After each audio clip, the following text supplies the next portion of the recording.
Good morning student, स्वागत है आपका अपने यूट्यूब चैनल विजय क्लासेस में। आज का टॉपिक है भाषा विज्ञान। इसके अंतर्गत मैं आपको भाषा किसे कहते हैं, अर्थ, परिभाषा एवं हिंदी भाषा के विविध रूप को पढ़ाऊंगी। स्टूडेंट्स, भाषा विज्ञान हिंदी से संबंधित विभिन्न परीक्षाओं के लिए उपयोगी है। टॉपिक है हमारा भाषा विज्ञान। भाषा शब्द का निर्माण संस्कृत के भाष धातु से हुआ है। अब देखिए भाष धातु का अर्थ क्या है? वाणी की अभिव्यक्ति, जिस माध्यम से हम अपने मन के भावों व विचारों को दूसरों पर प्रकट करते हैं एवं दूसरों के भावों व विचारों को जान सकते हैं, उसको भाषा कहते हैं। कांता प्रसाद गुरु के अनुसार भाषा वह साधन है जिसके द्वारा मनुष्य अपने विचार दूसरों पर भली भांति प्रकट कर सकता है। आलोचक है डॉक्टर श्याम सुंदर दास जी। इनके अनुसार देखते हैं, मनुष्य और मनुष्य के बीच ध्वनि संकेतों का जो व्यवहार होता है उसे भाषा कहते हैं।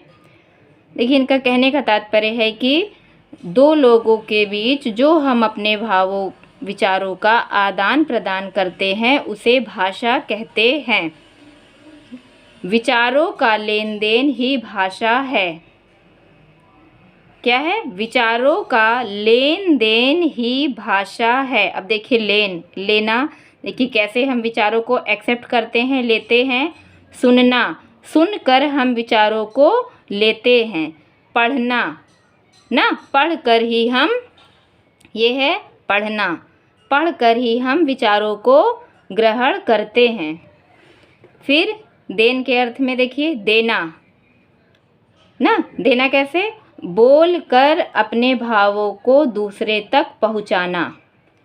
फिर दूसरा है इसमें लिखना, यानी लिख कर हम अपने भावों को दूसरे तक पहुंचा सकते हैं ना। विचारों का लेन देन ही भाषा है। इसके दो भाग हैं।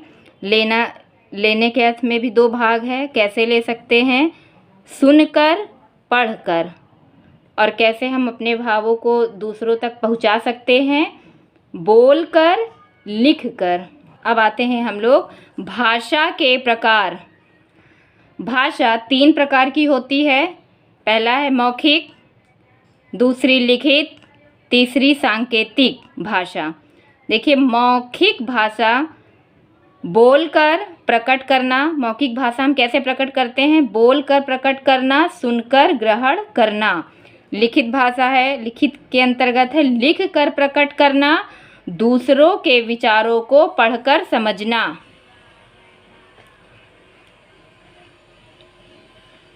तीसरा पॉइंट है हमारा सांकेतिक भाषा।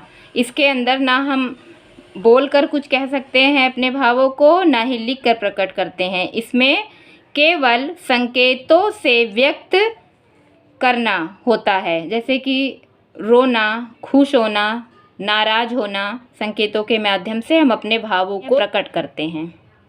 अब आगे देखते हैं हम लोग हिंदी भाषा के विविध रूप। इसके अंतर्गत हम लोग पढ़ेंगे बोली, मानक भाषा, राजभाषा, राष्ट्रभाषा एवं संपर्क भाषा। पहला है हमारा बोली ना। बोली समझ रहे आप लोग, जैसे कि लोकल लैंग्वेज, जिसको हम लोग क्या कहते हैं? Local language. तो फर्स्ट पॉइंट है इसका, प्रत्येक भाषा का विकास बोली से होता है। नेक्स्ट पॉइंट है, बोली भाषा की छोटी इकाई है। नेक्स्ट पॉइंट है, इसका संबंध सीमित क्षेत्र से होता है। नेक्स्ट पॉइंट है, बोली में व्यक्तिगत बोलचाल के माध्यम से प्रधानता रहती है। नेक्स्ट पॉइंट, बोली में देशज व घरेलू शब्दों का बाहुल्य रहता है। नेक्स्ट पॉइंट देखते हैं, यह मुख्य रूप से बोलचाल की भाषा है। मानक भाषा, देखिए मानक भाषा है क्या चीज़? भाषा के आदर्श रूप को मानक भाषा या परिनिष्ठित भाषा कहा जाता है। नेक्स्ट पॉइंट है शिक्षा, कामकाज, पत्रकारिता, साहित्य आदि में मानक भाषा का ही प्रयोग होता है। नेक्स्ट पॉइंट है मानक भाषा व्याकरण सम्मत होती है। नेक्स्ट पॉइंट अंग्रेजी में इसे स्टैंडर्ड लैंग्वेज कहा गया है। अब देखिए आगे स्टूडेंट्स, मानक हिंदी का प्रयोग, उदाहरण ये है अमानक रूप। इसके अंतर्गत गड्ढा, जैसा कि आप आज भी आप लोग कभी कभी लिखते ही होंगे गड्ढा। अब देखिए इसका मानक रूप गड्ढा, पहले हम लोग गड्ढा ऐसे लिखते थे, ग डा के नीचे आधा ढा ऐसे लगा दिया जाता था, लेकिन जब इसका मानकीकरण हुआ तो मानक रूप सामने निकल के ये आया गड्ढा। पहले ग लिखेंगे, डा के नीचे हलंत, जिससे ये आधा डा हो जाएगा, फिर ढा में आ की मात्रा, गड्ढा हो जाएगा। फिर देखिए दूसरा है ये खा, पहले खा हम लोग अपने समय में खा ऐसे ही पढ़े थे खा, लेकिन अब मानक रूप इसका निकल के आया है, ऐसे लिखा जाता है खा। अब पहले भ्रम भी हो जाता था, रा लगता था ये और ये वा लगता था, लेकिन अब देखिए इस रा को इस खड़ी पाई में जोड़ दिया गया है और वह भी इससे जुड़ गया, तो ये हो गया खा। फिर ये देखिए मिट्टी, मिट्टी में पहले हम लोग एक टा लिखते थे, फिर उसके नीचे आधा टा लगा देते थे, लेकिन अब इसका मानक रूप सामने निकल के आया है ऐसे। समय समय पे जो भाषा परिनिष्ठित होती रहती है, मानकीकरण होता रहता है जिन शब्दों का, भाषा का, उसको हम लोग मानक भाषा कहते हैं। अब ये देखिए टा में हलंत, फिर टा बड़ी की मात्रा हो गया मिट्टी, ये सही है, अब ऐसा शुद्ध माना गया है। गांधी देखिए हम लोग पहले ऐसे लिखते थे, गा के ऊपर चंद्रबिंदी लगाते थे ना। चंद्रबिंदी में क्या होता था, जो अंक की मात्रा है उसे अनुस्वार कहते हैं, और जो नीचे चांद, अर्ध चांद जैसा बना है, इसको आगत चिन्ह कहते हैं। तो अब देखिए अब के जो मानक रूप में गांधी लिखा जाता है, इसमें बिंदी लगाई जाती है, अनुस्वार लगाया जाता है, लेकिन आगत चिन्ह का लोप हो गया है, तो ये गांधी अब सही माना गया है। ये शब्द समझ में आया स्टूडेंट्स? नहीं आया हो तो आप ज़रूर मुझे कमेंट करके बताइएगा, मैं आपको दोबारा समझाऊंगी। राजभाषा, जैसा कि आप समझ ही गए होंगे, राजभाषा नाम से ही, राज यानी राज्य की भाषा। देखिए किसी देश के प्रशासनिक कार्यों को संपन्न करने के लिए जिस भाषा का प्रयोग किया जाता है उसे राजभाषा कहते हैं। नेक्स्ट पॉइंट है हिंदी को राजभाषा के भाग 17 में अनुच्छेद 343 से 351 तक राजभाषा का प्रावधान किया गया है। नेक्स्ट पॉइंट है हिंदी को राजभाषा का दर्जा 14 सितंबर 1949 को मिला। नेक्स्ट पॉइंट इम्पॉर्टेंट है, भारतीय संविधान में 22 भाषाओं को राजभाषा की मान्यता प्राप्त है। नेक्स्ट पॉइंट है यह सरकार की भाषा होती है, अतः यह केंद्र सरकार एवं राज्य सरकार की एक अथवा भिन्न भिन्न भाषा भी हो सकती है। उदाहरण देखिए, बिहार सरकार की हिंदी है, तमिलनाडु सरकार की भाषा तमिल है, उत्तर प्रदेश सरकार की भाषा हिंदी है, महाराष्ट्र सरकार की भाषा मराठी है। देखिए महत्वपूर्ण तथ्य है ये, भारत अनेक राज्यों का संघ है। भारत क्या है? अनेक राज्यों का संघ है। वर्तमान में 28 राज्य एवं 9 केंद्र शासित प्रदेश हैं।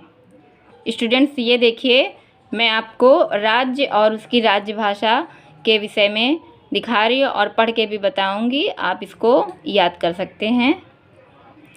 अरुणाचल प्रदेश अंग्रेजी, असम असमी, आंध्र प्रदेश तेलुगु, उड़ीसा उड़िया, उत्तर प्रदेश हिंदी, कर्नाटक कन्नड़, केरल मलयालम, गुजरात गुजराती, गोवा कोंकणी या मराठी।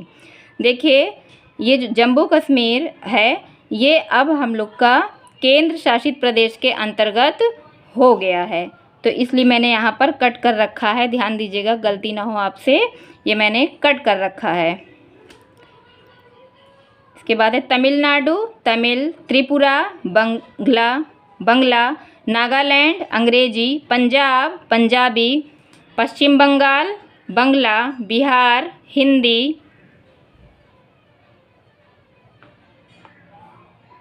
मणिपुर अंग्रेजी मणिपुरी, मध्य प्रदेश हिंदी, महाराष्ट्र मराठी, मिजोरम अंग्रेजी मिजो, मेघालय अंग्रेजी खासी गारो, राजस्थान हिंदी, सिक्किम लेप्चा हिंदी, भोटिया, हरियाणा हिंदी, हिमाचल प्रदेश हिंदी, छत्तीसगढ़ हिंदी, उत्तरांचल हिंदी, झारखंड हिंदी, तेलंगाना तेलुगु। तो ये तो हो गए हमारे राज्य और उसकी राजभाषा, 28 राज्य और उसकी राजभाषा यहाँ पर हम लोग ने देख लिया। अब आगे देखते हैं संघ शासित प्रदेश, इसको संघ को हम लोग केंद्र भी कहते हैं, तो संघ शासित प्रदेश अब हम लोग देख लेते हैं। पहला है अंडमान निकोबार, यहाँ की भाषा है अंग्रेजी बंगला हिंदी, दूसरा चंडीगढ़ हिंदी पंजाबी, मैंने देखिए नंबरिंग नहीं पढ़ा था तो मैंने डाल लिया है ताकि आपको दिक्कत भी ना हो समझने में।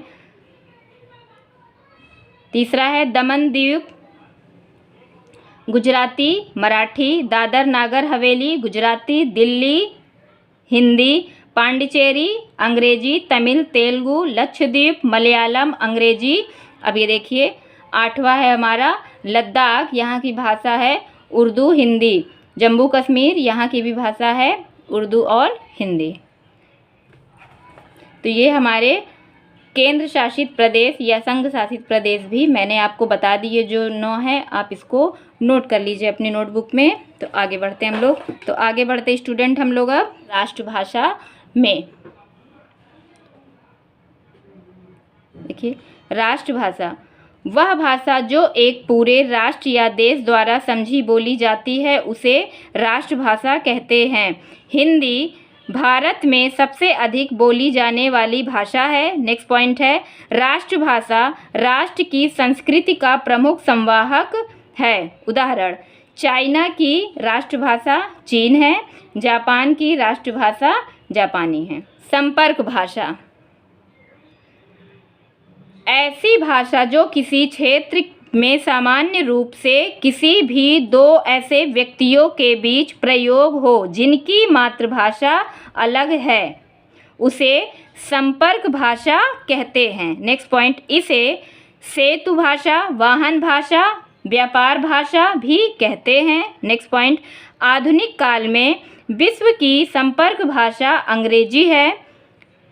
इसे नेक्स्ट पॉइंट है इसे कई भाषाओं में लिंगुआ फ्रैंका भी कहते हैं। क्या कहते हैं? कई भाषाओं में लिंगुआ फ्रैंका भाषा भी कहते हैं। स्टूडेंट्स हमारा ये लास्ट पॉइंट है संपर्क भाषा जरूरी नहीं कि व्याकरण के नियमों से बंधी हो। तो स्टूडेंट्स हमारी क्लास कंप्लीट हुई आज की। आगे जो बचा है मैं आपको नेक्स्ट वीडियो में बताऊंगी। आपको जो भी ना समझ में आया हो तो मुझे कमेंट करके ज़रूर बताइएगा। जैसा कि आप लोग जानते हैं कोविड-19 कोरोना वायरस वैश्विक महामारी विकराल रूप धारण कर चुका है। लगातार संक्रमितों की संख्या बढ़ती जा रही है। इस विषम परिस्थिति में धैर्य बनाए रखें एवं जब जरूरी हो तभी घर से निकलें, अन्यथा घर पर ही रहें। अपने एवं अपने परिवार का ख्याल रखें। कोरोना योद्धाओं का सम्मान करें एवं उनका साथ दें। अगर आपको मेरी क्लास अच्छी लगी हो तो प्लीज़ लाइक, सब्सक्राइब एवं शेयर ज़रूर कीजिएगा। धन्यवाद।